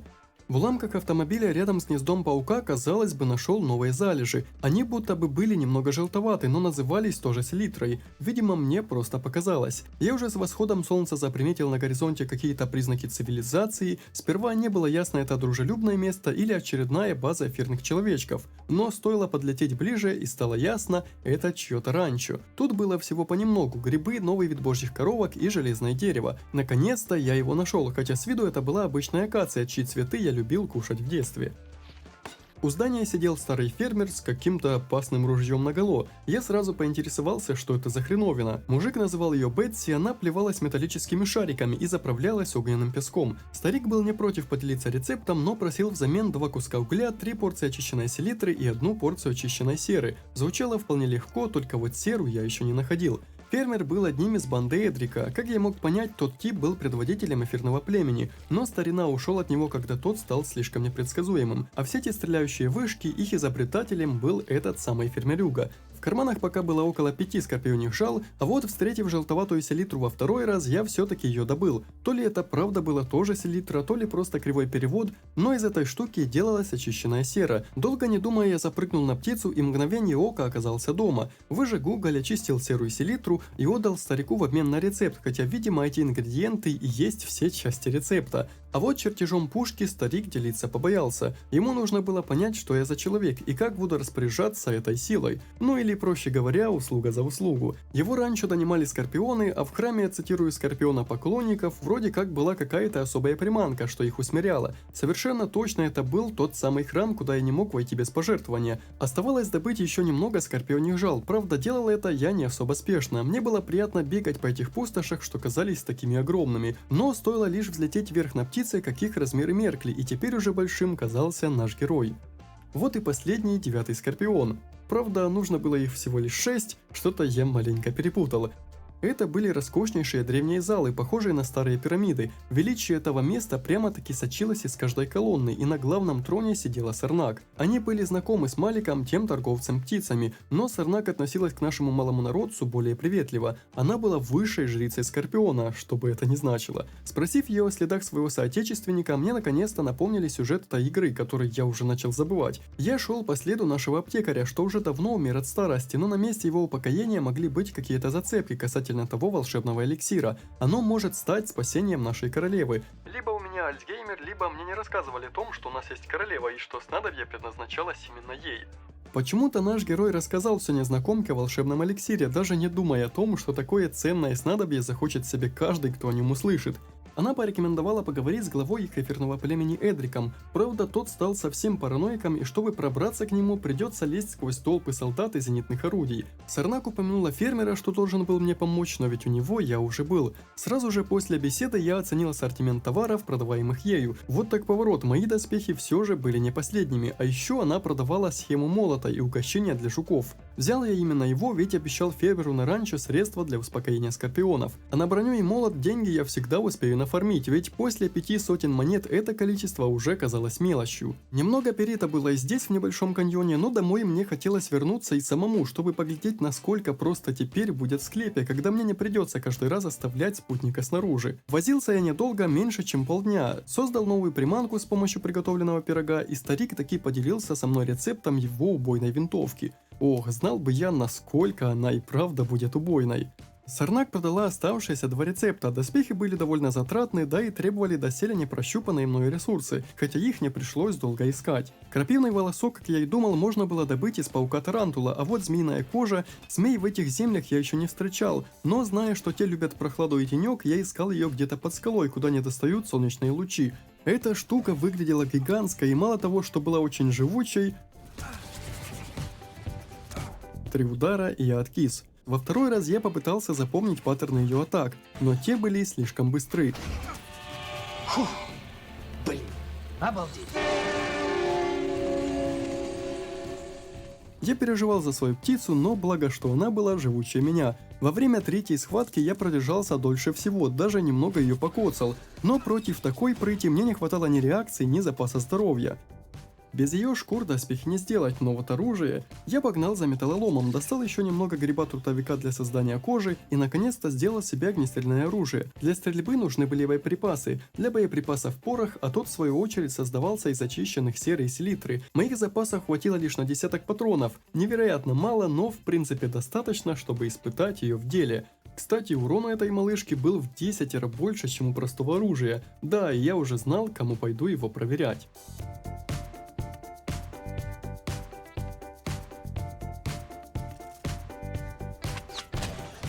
Урон и правда был просто неимоверный. Да, после каждого выстрела нужно было перезаряжаться, но это звучало убедительнее любых аргументов. И даже с такой имбой в руках приходилось быть максимально осторожным, постоянно двигаться, использовать возвышенности для планирования и держаться на расстоянии. Без крыльев здесь я бы далеко не убежал. Из зуба змеи можно было сделать еще и саблю, чему я несомненно был только рад. Жрица Сарнак рассказывала об их главаре в таком ключе, что я был уверен, с ним нужно будет драться, а судя по тому, что я исследовал уже всю карту, этот бой будет финальным. Все это значило лишь одно, к нему нужно как следует подготовиться. Спустя 2 дня я накопил достаточно ресурсов для создания брони, жало, змеиная кожа, волоски тарантулов, скорпионий панцирь и все остальное. Я приступил к ковке. Новые доспехи выглядели строго, хотя лично мне старые нравились больше. Создав саблю из змеиного зуба, я с грустью обнаружил, что ни ее, ни новые доспехи улучшить нельзя. Но если доспехи еще были лучше старой брони, то сабля почти в точности повторяла характеристики старой сабли из ноги богомола, только у той прочность была раза в 3 больше. Один вид атаки, один урон, новое оружие оказалось бесполезным и отправилось гнить в сундук. Я уже был готов отправиться в последний путь, как увидел очередную палатку, уж слишком укромно расположенную в скале. Чуйка подсказала, что здесь просто-таки обязано быть что-то интересное. Оказалось, я пропустил целый вид. При первой встрече мыши выглядели так же страшно и мимишно, как и птица. Было страшно попадаться им под удар, но когда я пропустил их несколько, увидел минимальный урон. Из их шкур можно было сделать новую броню, зелье, дающее 100% сопротивление к яду и даже копье, но моя текущая снаряга все равно была лучше. В самой палатке находился уже куда более опасный мышь, уже, видимо, повидавший жизнь. Но как хорошо, что я был не один. Говорю вам, те 500 монет за птицу, совершенно о них не жалею.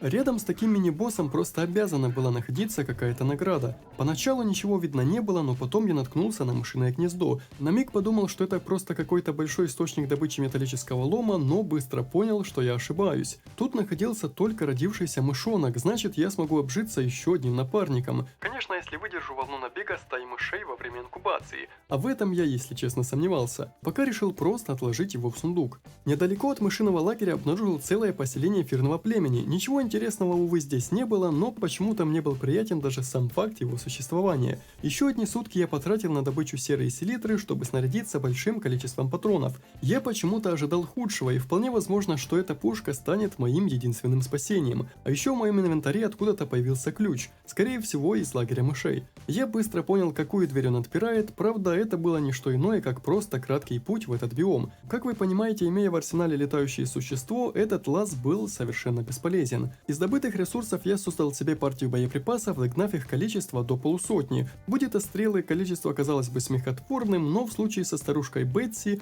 это было ультимативное оружие. Ну что ж, я был готов отправляться в последний путь.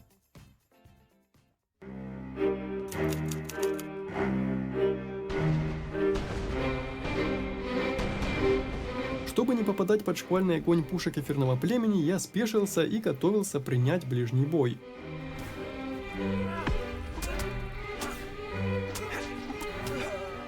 Чем большее количество сражений я проходил, тем постепенно, капля за каплей, те становились легче. Будет трудно передать то, насколько сильно затянулся поход к логову моей цели, но знайте, это заняло 1,5 игровых дня или около 45 минут практически беспрерывной драки. Когда моя Катрин получила рекордное количество урона, я не постеснялся отступить. Такого хорошего спутника нужно было еще заслужить, и терять ее я не хотел. Вместо этого решил немного сократить себе путь и, да, просто пролететь эти полупустые локации, сплошь и рядом усеянные врагами. А вот подобравшись уже к самой вышке, я решил двигаться последовательно и не спеша, поскольку здесь пушек было гораздо больше, да ими буквально было усеяно это место. Я установил тут кровать на случай непредвиденной смерти, столкнулся с бронированными шершнями, видимо, приручать насекомых умел не только я один, а сам подъем он оказался куда сложнее, чем я думал. Новый вид врагов, диверсанты, вооруженные луками, были очень скорострельными. Мне не удавалось парировать их атаки, да я и до сих пор не понял, можно ли их вообще парировать. Они были очень опасны и даже в ближнем бою стреляли достаточно быстро, чтобы приходилось лишний раз не рисковать и отступить для восстановления здоровья. Мечники, эти парни невероятно быстры, их ближние атаки мгновенные, и чтобы парировать их, нужно обладать молниеносной реакцией. Спасало лишь то, что я мог отступить в любой момент, да и что новые доспехи вполне хорошо меня защищали. Из врагов то и дело выпадали бинты, стейки и зелья лечения, что позволяло не опустошать свои запасы так быстро. И последний, новый в скобочках, вид врага – это Страж-бык, в таких же доспехах, как и мои собственные, и с большим молотом наперевес. Это буквально копия вот этого бродяги. К их атакам я успел привыкнуть довольно давно, так что и в бою с ними уже тоже чувствовал себя вполне спокойно. Но сам путь был очень длинным. Десятки тропинок, лестниц, целая сотня домов. Спасибо, хоть из них не выскакивали враги. Многочисленные пушки фиксировали меня только когда я был в состоянии полета, но неважно 1-2 минуты или 5 секунд. Выманить стрелков из них уже было нельзя, те до последнего стояли на своем посту, а значит полет это не вариант. Чем дальше я заходил, тем легче было драться. Мечники были невероятно быстры, но очень предсказуемы, и можно было смело парировать удар в момент, когда те к тебе приближаются. Да и иногда я мог лишний раз себя развлечь. Они давили лишь числом, но даже тут благодаря птице я справился без лишних трудностей. У этих здоровяков же было достаточное количество времени между их атаками, чтобы нанести пару безнаказанных ударов. Прошли уже целые игровые сутки, я увидел переход в новую локацию и на всякий случай установил верстак для починки и кровать как запасной чекпоинт. Комната была огромных размеров с различными приборами великанов, но невооруженным взглядом было видно, для меня здесь нет ничего интересного и нужно двигаться дальше.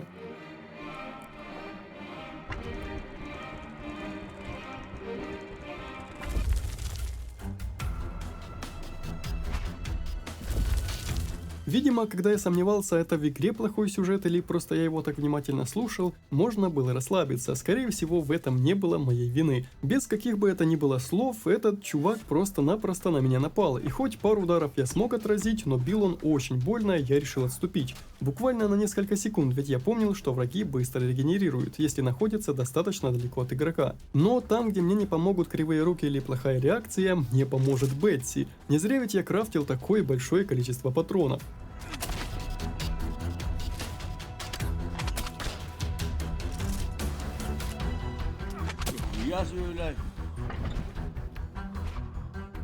На втором этапе сражения со мной уже дрался ястреб, но тут я даже не пытался переходить на ближний бой и всецело доверился стальной подруге, извергающей стальную дробь. Даже с этой хренью в руках приходилось быть очень осторожным, иногда все, что я мог сделать, это просто убегать, но выждав должное время, я, кажется, смог.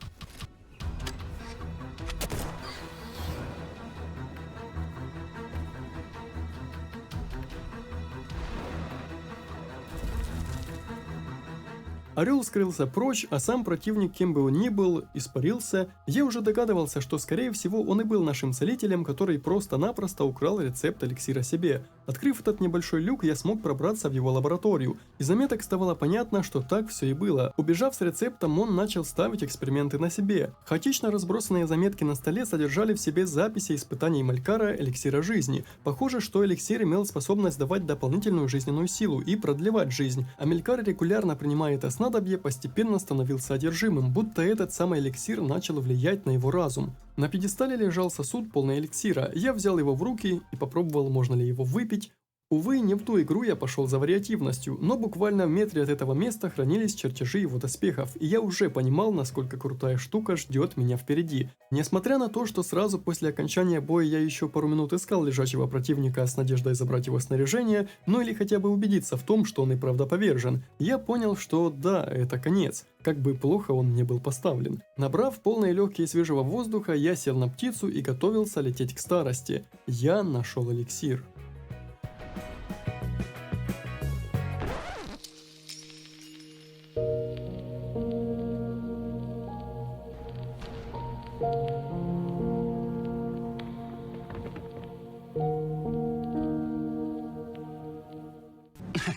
Да шучу я.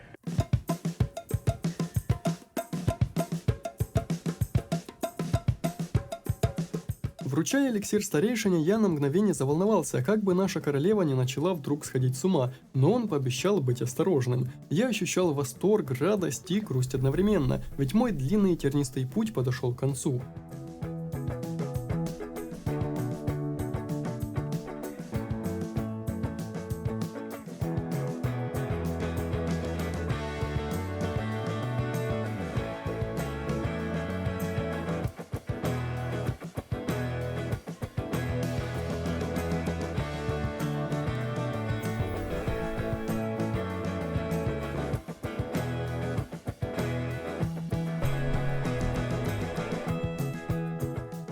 Вау, мне дали супермеч. Такой же урон, как и у меча из Богомола, китайская подделка. Но если без шуток, моя радость и легкая грусть и правда смешались воедино. Глядя на финал, мне все еще хотелось приключаться, хотя бы какой-то лишний десяток часов. Добыв немного перьев с помощью магии, я создал себе корону Эдрика и его крылья, а вот и наше нелепое лицо. Уверен, вы, как и я, уже забыли, как оно вообще выглядит. Эту штуку я совершенно точно не буду носить, у нее даже броня ниже, чем у Скорпионьего шлема. А вот крылья, если с прошлыми я мог лишь парить, то сейчас я чувствовал себя Икаром. Как же жаль, что эта история так быстро закончилась.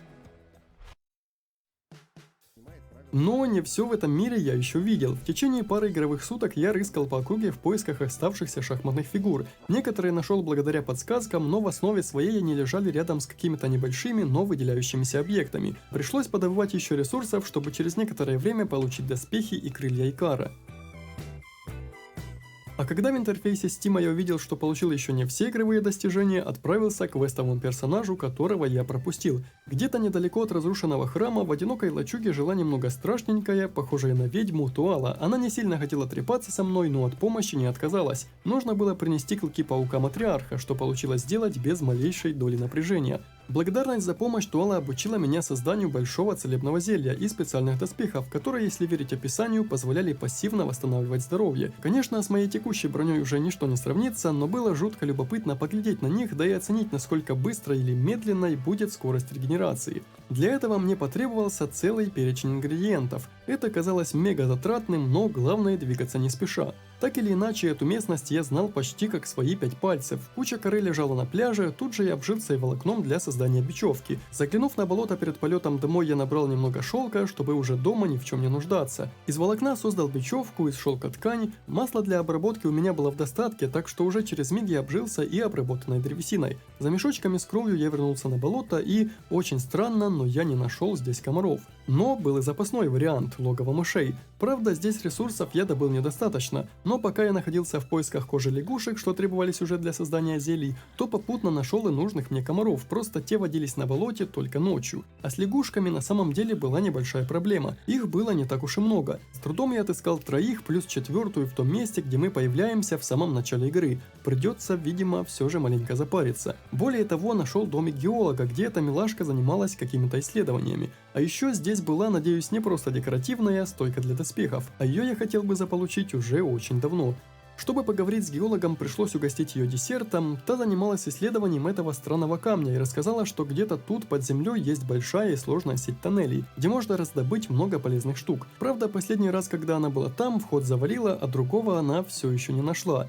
Пока я вернулся к созданию брони, оказалось, что лягушачьих шкур мне нужно было в 3 раза меньше, чем я думал, ну а комаров я и вовсе зря искал, в сундуке все это время хранилось достаточное количество ресурсов. Вернувшись к Туале со всем необходимым, она таки порадовала меня новыми доспехами целительницы. Выглядели те довольно неплохо, хотя регенерация здоровья была минимальной. Я сразу же решил их улучшить, чтобы проверить, а не поднимет ли это регенерацию. Она оставалась прежней и составляла примерно 0,5 хп в секунду, что по сути довольно бесполезно. А что касается той сети тоннелей, которую упоминала геолог, я кружил по округе на птице и еще раз заглядывал в палатки, думая, что пропустил какой-то тайный лаз.